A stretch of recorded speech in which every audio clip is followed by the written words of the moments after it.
Yeah, so I've been baking, and so I brought Greg some sourdough. It's a really good bake. There's a lot of air in it. Really nice. Is there a way of extracting the essence of it and making another one? But then I look at her and I look at her career and I'm thinking to myself, she makes me want to work harder. And she's kind to people. Taylor Swift Easter egg canceled a year before we got it back in London. But instead of going into the speech right away, Taylor starts playing these really pretty, but really unfamiliar chords. This is a Taylor Swift news alert you don't want to miss. Check out everything that happened recently in this video.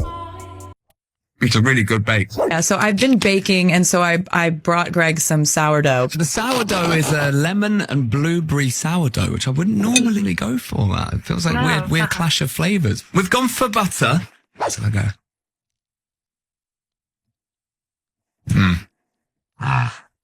It's a really good bake. There's a lot of air in it. Really nice. Yeah. So I want another one. Is there a way of extracting the essence of it and making another one? The blueberry's not overpowering. Neither's the lemon, actually.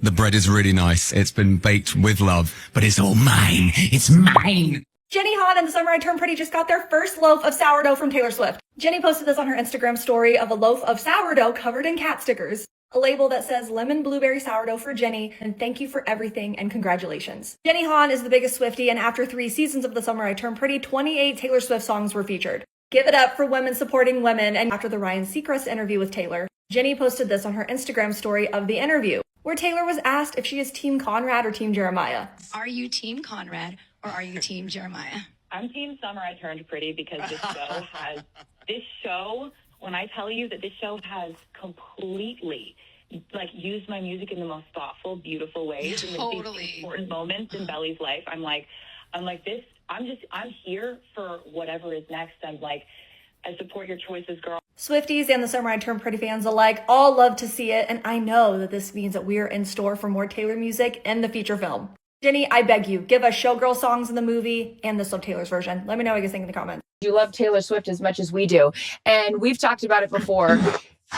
We are people who obviously professionally, we work really hard. We, like to think that we've attained some sort of level of, consistency in an industry that's not consistent. But then I look at her and I look at her career and I'm thinking to myself, she makes me want to work harder, and she's kind to people, and she writes all her own music, and she's just somebody who I very much look up to as a businesswoman, in addition to how uber talented she is. So this is just, I don't know. I'm very happy for her. This is beautiful. And gorgeous. Then the record, again, itself, the lipstick. How does she do this? What era are you showgirls in? I like this question. I like it too. What are you in? Fate of Ophelia and Opalite era, because I am madly in love with Steve. And when I thought that love just was always going to be something negative and terrible, and most people were like, oh my God, just get married, do all these things. And I was like, when you go through all that trauma, you're like, oh God, I don't want to do it again. But I'm so glad that I did, because like my gal, Taylor here, our gal, she found love with Travis and is the happiest she says she's ever been. And I feel the same way with Steve. So I'm in my Fate of Ophelia, Opalite, wish list era. I love with it. A side of canceled. I have a couple of sides. I like the wish list era because my husband is hysterical. I mean, we are, trying to have a block. We're working on it. Let's have a little bit of help here from the universe. But I think we'll have a driveway with the basketball hoop. But I feel this way too. I love trying to have babies with him and hope we're able to have more. And so wish list era. Love that. I will always love Life of a Showgirl. I always grew up dancing. I love performances. I love shows. Can we show what we got? Where are you at in the unboxing so I can get caught up? Oh, you're already that far? Hold on. Oh my gosh, this is so exciting. Okay, we have the album. Oh, this is so fun. So fun. She looks so great. fire. God, she looks great. Oh my God, look at this. Also, how glossy this is, too. Did you see how glossy this is? Oh my gosh. This literally Also- is like Christmas morning. So on the count of three, you say what your favorite song is. Okay, ready? 1, 2, 3. Canceled. Father figure. Woo! Okay. But canceled is a 1B. This is what I like. You want to fight, you found it. I got the place surrounded. You'll be sleeping with the fishes before you know you're drowning. Whose portrait's on the mantle? Who's covered up your scandals? Mistake my... You got it. Mistake my kindness for weakness, and you find your card canceled. So right here. The reason why I love Canceled. Go. Girl.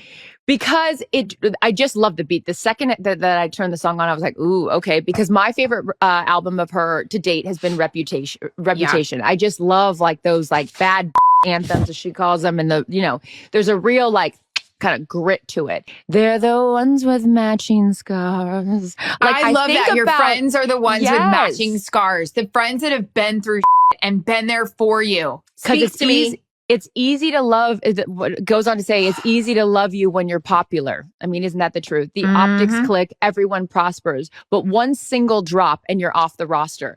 Obviously resonates with us because how quick we are, in the world to get rid of people. Tone deaf and hot. Let's off her. I just like that when the world is going to turn against you, she's like, come over here. Come over here. I got you. Taylor Swift Easter egg canceled a year before we got it back in London. Last year on the Eras Tour during the London shows, I noticed something as a songwriter that I thought was a little suspicious. And after talking to some of my fellow Swiftie creators who were actually at the London shows, my suspicions were confirmed. During night 6 of the Eras Tour, Taylor Swift played I Did Something Bad as a surprise song on the guitar. But when she started playing, I noticed that those chords felt a little different for that song. While I'm no music theory expert, the key is slightly different, which makes sense for a live performance. Take a listen to a few things. Doing things I haven't done before. And I'm serious, I feel like I've made best friends in this crowd. I deserve something of this caliber. Sound familiar?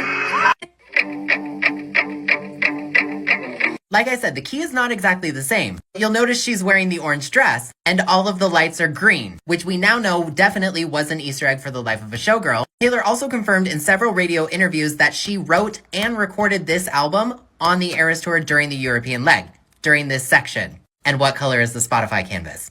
It's not hard to imagine that she could have written the song Cancelled by the time she played the final shows in London, meaning this mastermind used a very similar opening to the song that this song is linked to because both songs tell the same story about being accused of something that you didn't do, especially if you are a woman in the entertainment industry. In other words, she used her music to foreshadow her own music.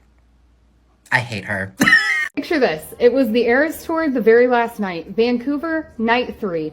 End of the Eras Tour, the very last Champagne Problems ever. We expect this really heartfelt speech, but instead of going into the speech right away, Taylor starts playing these really pretty, but really unfamiliar chords. It just so happens that she was playing Eldest Daughter. Yes, this Eldest Daughter that we just got on TS12. Check this out.